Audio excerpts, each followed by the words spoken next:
Hello and welcome to this edition of A Conversation With. I'm Jim Marshall of the New Bedford Cable Network, and joining us in studio for this edition of the show is Christine Monska. She is the Executive Director of the Women's Fund SouthCoast. Thanks for coming in. It's great meeting you. Yeah, thanks so much for having me. Email and chatted.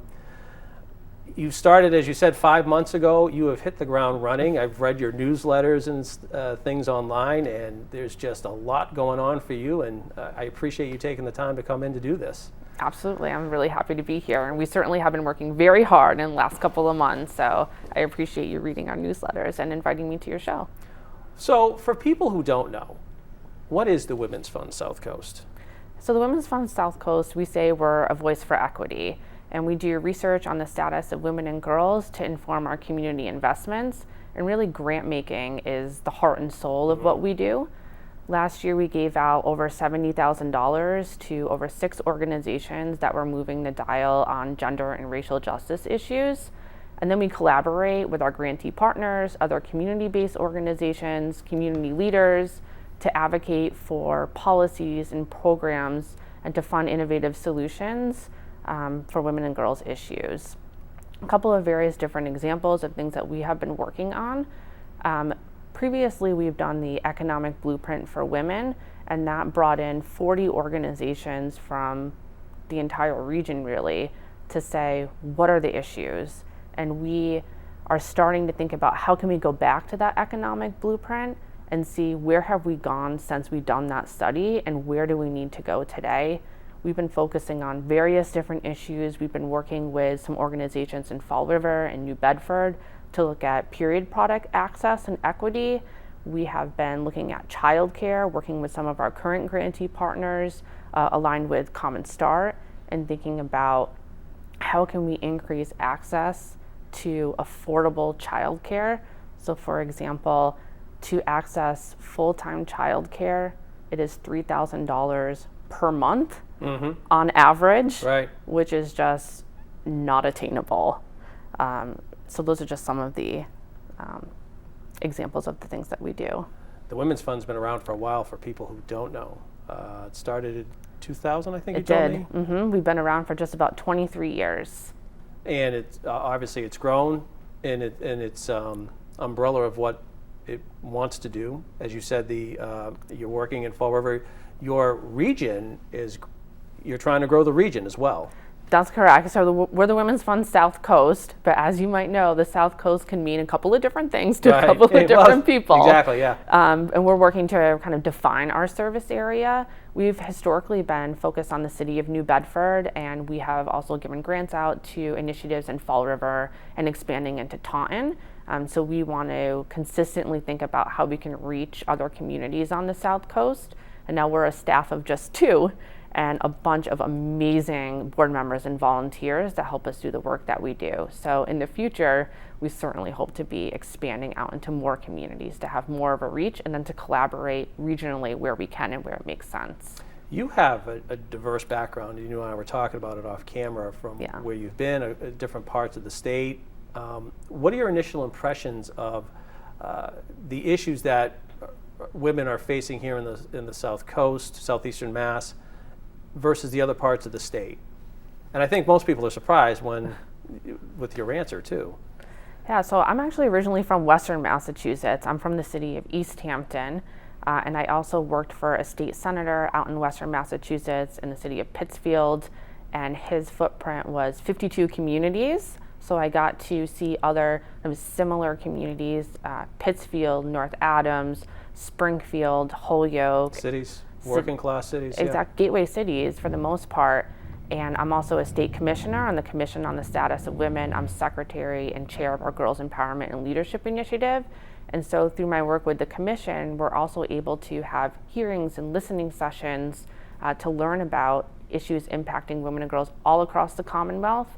And often you hear it's access to childcare, it's housing, it's often housing again, right, and how housing impacts particularly women, single mother-headed households.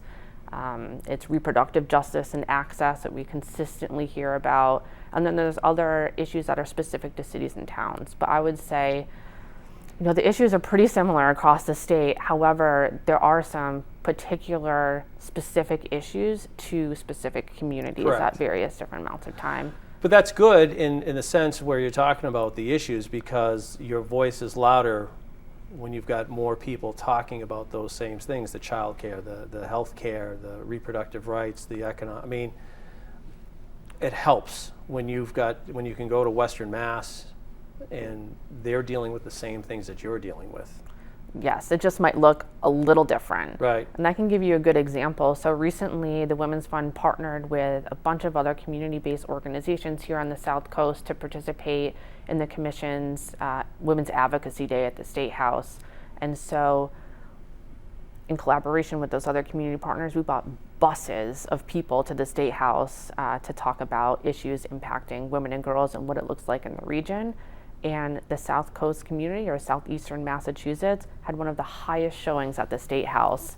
And so those voices were amplified even more. And then you can collaborate with other organizations and community leaders and regional commissioners at the whole state level to talk about these issues that are impacting women and girls everywhere. But you can talk about the specific stories and hear the voices of people from the region, which is really, really powerful. And we had so many young women there. We had buses of children who came out to tell their stories, to talk about issues that were impacting them or issues that were impacting their community that they saw. And they got to partner with really community leaders to tell that story. And that's leadership development right there. And so it was pretty, again, just very, very powerful. One thing and I guess we go back to the start, the vision of the organization. Imagine a world which women and girls are afforded the same paths as men, a world in which they are valued and their voices heard. Very simple, but still very powerful. And for you see that, and it probably makes a difference when a young woman, a girl, sees that too. Absolutely. And studies show that young women and girls in particular start to lose confidence in themselves and their abilities at the age of 8. Wow, I was going to say middle school, but okay, yeah. As early as the age is 8, Yeah. and some studies show even earlier, which is so scary. So we have to start to work with young people from those critical ages to say, yes, you can. Yes, you can be whatever you want to be. And here are the trajectories to help each other get to those positions. And we have to see more women in leadership positions in general, because that's sorely lacking in pretty much every single field. And when women get to the workforce, we're paid less than men. And women of color are paid less than white women. And so there's so much work that we have to do to have equitable pipelines to those positions and to live happy, successful lives.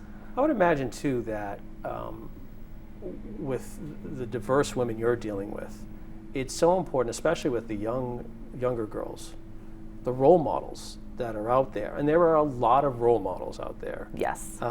Here in southeastern Mass and absolutely. Bedford, those women are so important to what you're trying to do. You can't be something that you can't see. Exactly, yeah. I even think about my own trajectory. So growing up in the city of East Hampton, I grew up in a family with pretty stark gender roles. I was a Polish family.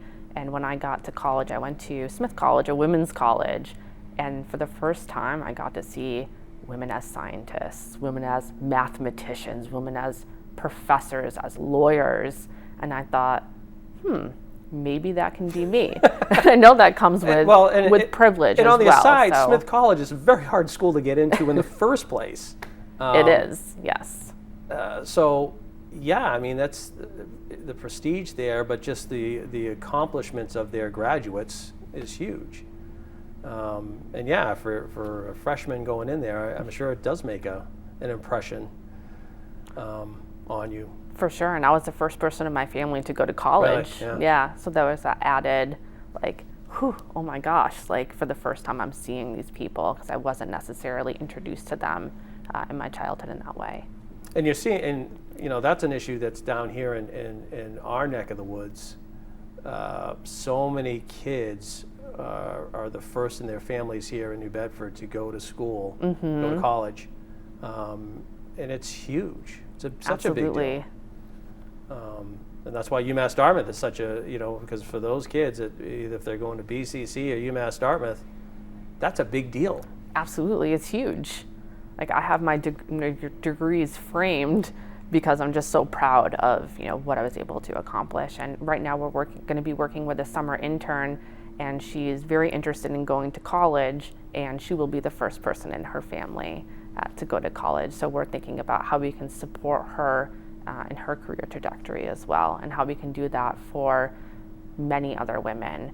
And the Women's Fund historically had a program called Life Work, and now it is at BCC. It's called Parenting Advancement Pathways, and that was a program for many first-generation students and also mothers to be able to get the wraparound support that they need to be able to get to college and stay in college, and so they can make a livable wage and support themselves and their families. So it's definitely the heart of what the Women's Fund was founded on, and what we do today as well. You've touched on a lot, and while we're just talking about college, one of the things you talked about is just the costs of higher education. Yeah. It is unbelievable, especially if you're going to private school, but even the state schools are very expensive.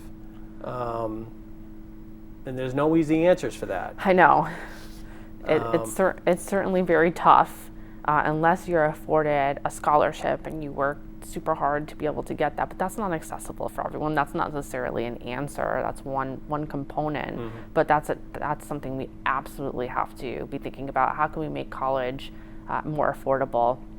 I heard just very recently that our state has made community college free for students. I think it's 25 who have never had a degree before. It's just coming out on the news, and I think that could be one step in the right direction to being able to help folks. Then we also think we need to have more women in the trades too, because the trades can be decent paying jobs. You can make a livable wage. We just have to have more women thinking that they can go into the trades and have some pathways for them to get there too.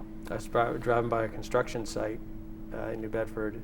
I forget where it was, my wife and I, but there was a woman working the equipment mm-hmm. in a construction company or project. I was like, okay. Mm-hmm. Tough work. Obviously, she's mastered it, so good for her. But it's it does happen. Yes.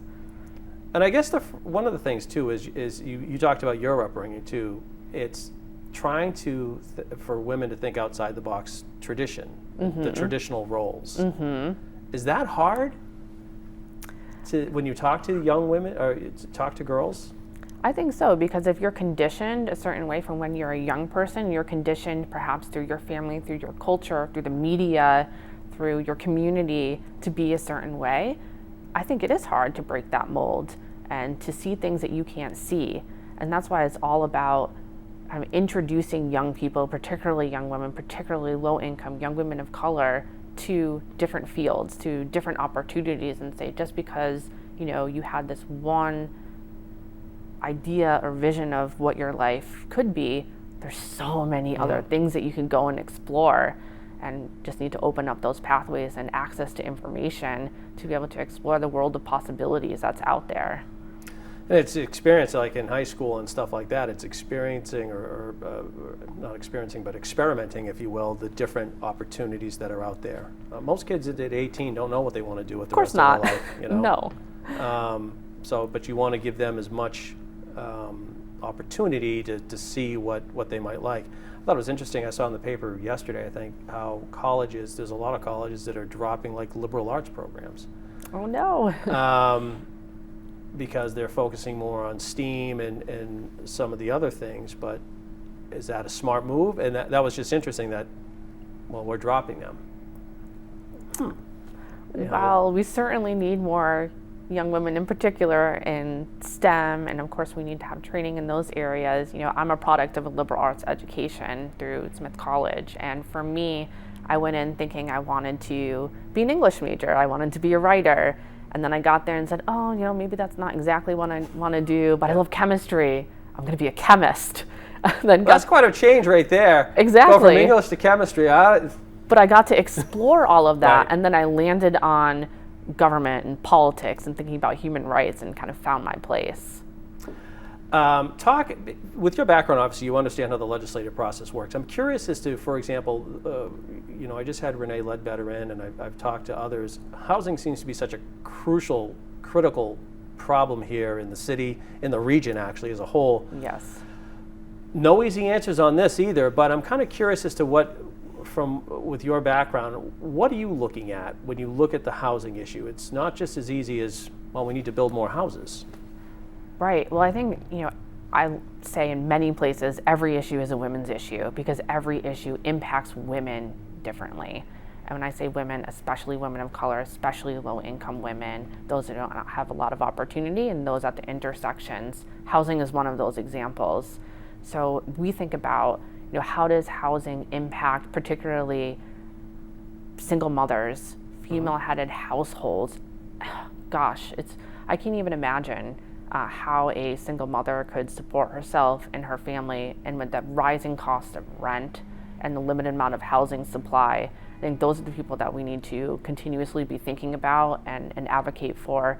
And there's no easy solution, as you had said. And I know that our leadership in our state has definitely been thinking about housing. The commission, as I mentioned, we go out to all of the cities and towns across the Commonwealth. Every single listening session are hearing about the issues impacting women and girls in that locality. Housing is always mentioned. It's always an issue, and it's usually single mother, female-headed households that are most impacted. And it's not just the lack of availability of housing, it's the cost as well. I mean, for so many people, you've seen rents double. $1,800 for just a 2-bedroom in New Bedford in a lot of places. That's a lot of money. It'd be hard for me to afford that. It is a lot of money, and it's pushing families out of communities that they've been in for generations too. And where do you even get pushed to from the city of New Bedford? So it becomes a question. I think it definitely is a priority for the Women's Fund to think about how we can support those women who are impacted by the housing crisis. Childcare, and I know you're passionate about that. That's one of the first issues that you talked about. $3,000 a month, having kids that have had childcare, it is unbelievably expensive.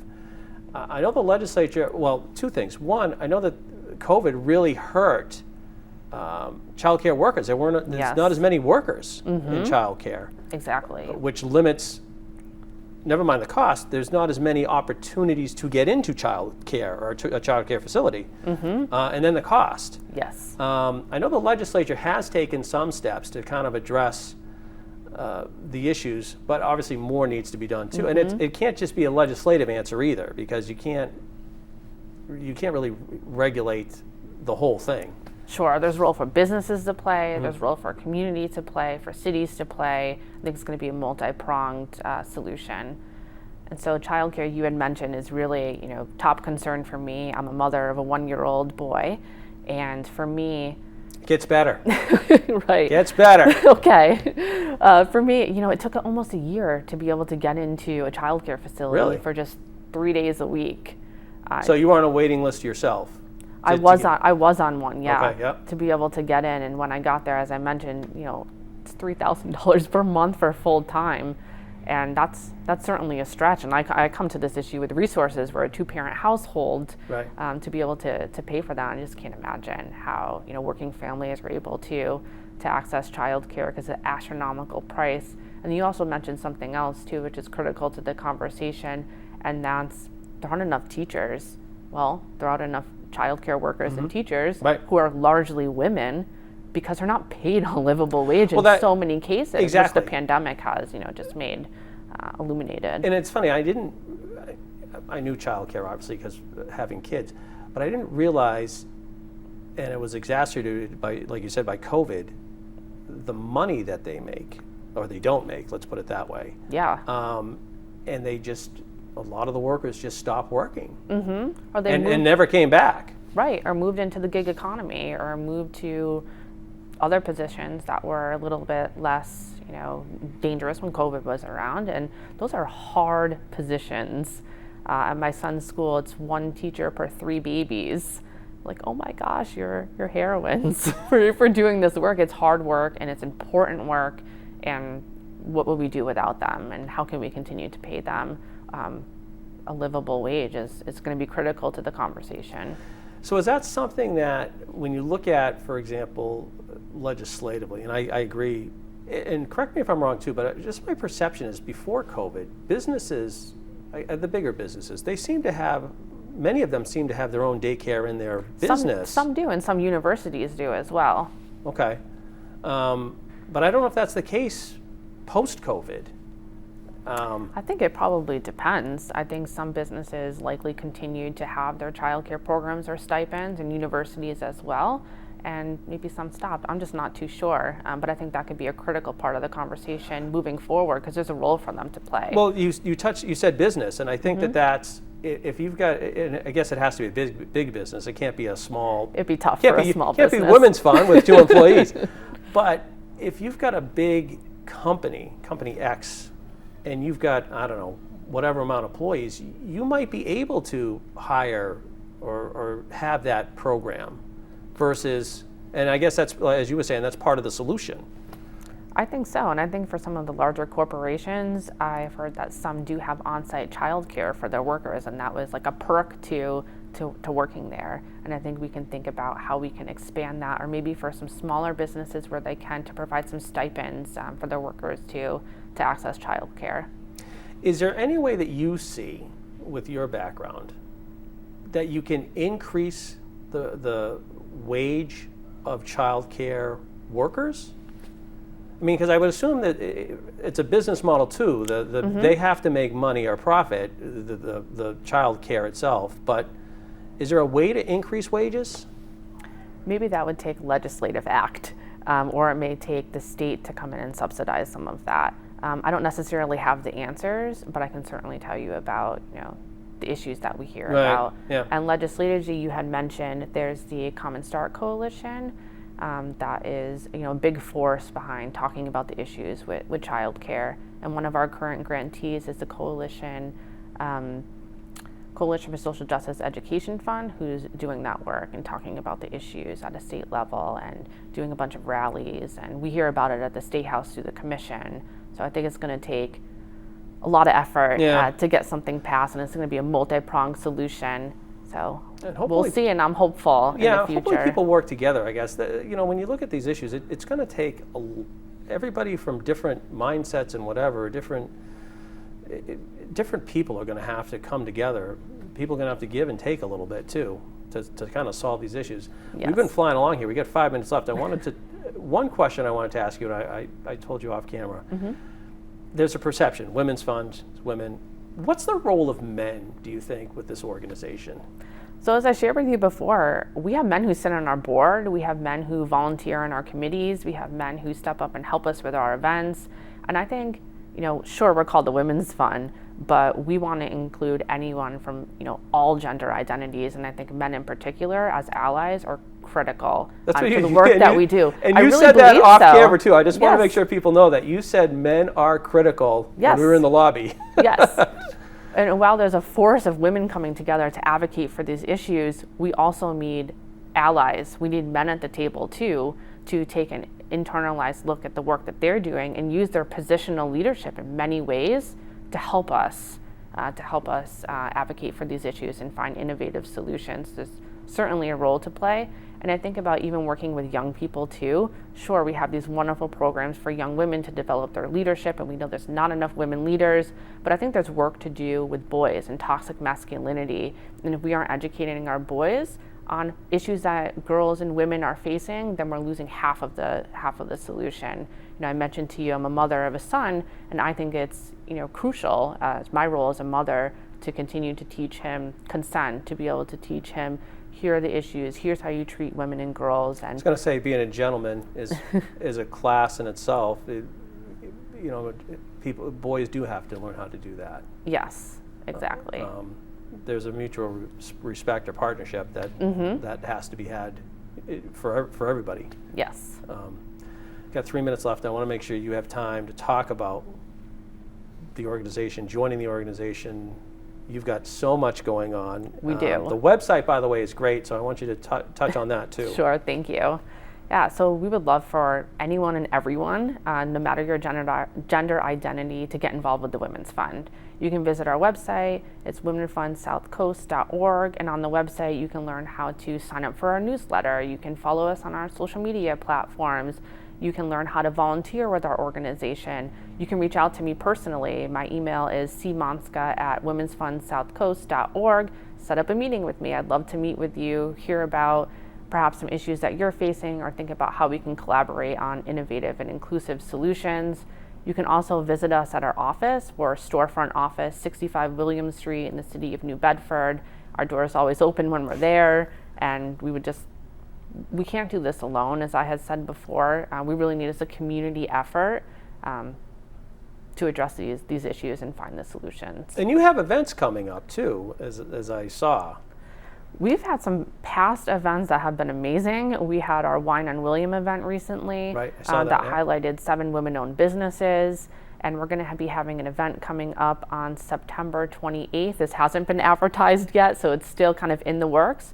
And this event is going to be in the city of New Bedford. It's likely going to be at Play, and it's going to be a networking opportunity geared towards women who are maybe in college, out of college, early career, to bring them together and think about how we can collaborate with those folks. Networking is so important for your organization. Yes. For all organizations, really. It's access to social capital. It's having, getting the phone and calling someone when you have an issue, or saying, hey, I'm running for office, will you support me? How do we get there together? So it's really crucial. And for such a long time, there have been, the old boys networks, and we're starting to look at that differently now and seeing how we can connect women.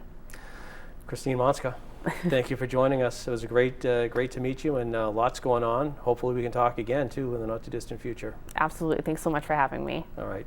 That's going to do it for this edition of A Conversation With. Thanks for joining us today, and we'll talk to you again soon.